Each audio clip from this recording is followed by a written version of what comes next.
Okay, so now what I'm going to do is go through this last problem, which is overhead allocation using an ABC allocation method.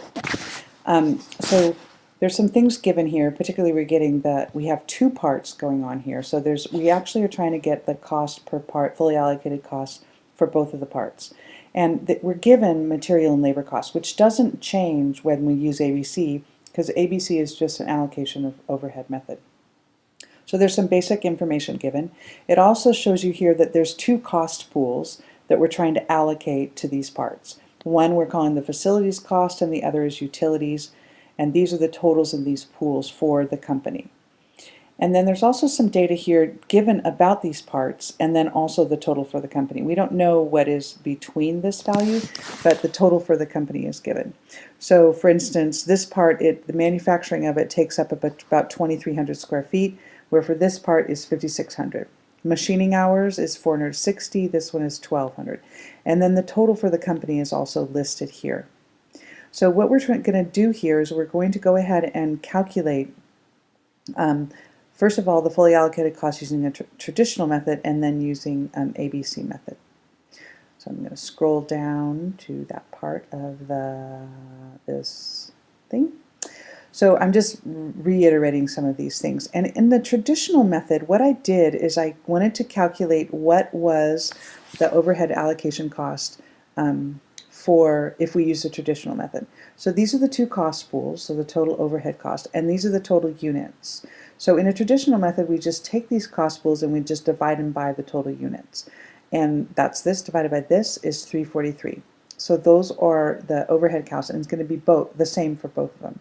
So because all we have to do here for the traditional method is we're just going to add these up. So in this case, the first part's $18 and the second is about $11.50.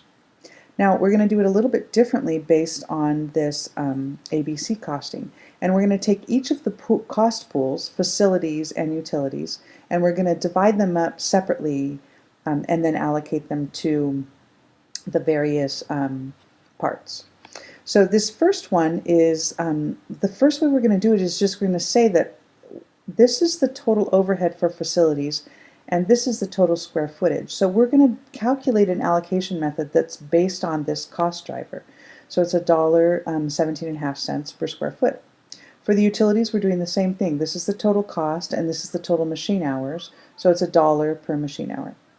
So then given that, we can now allocate these costs to these particular parts. So for this part, there's 2,300 square feet at $1.17.5. And there's 460 machine hours at $1. So that's the total value. And we're going to allocate that over all of the units made. So it's 1,400 units, which makes it $2.26. Now we're going to do exactly the same thing for the other method. If I can make this go. Oh no, it doesn't need to go. Oh. So for this part, we're going to take 5,600 square feet times the square footage value and 1,200 machine hours times the machine hours gives us the total overhead allocation. And then we're going to spread that out over 590 units, which is $13 a unit. So now to get the fully allocated cost, sorry, this up here now, we're going to take, for this part, we're going to add the material and labor costs plus this 226 unit to get to 1687. For the other part, we're going to take the material and labor, which is given, plus the 1319, which is here, so it's $21. Now the last question is how much would you charge for this? What price would you set?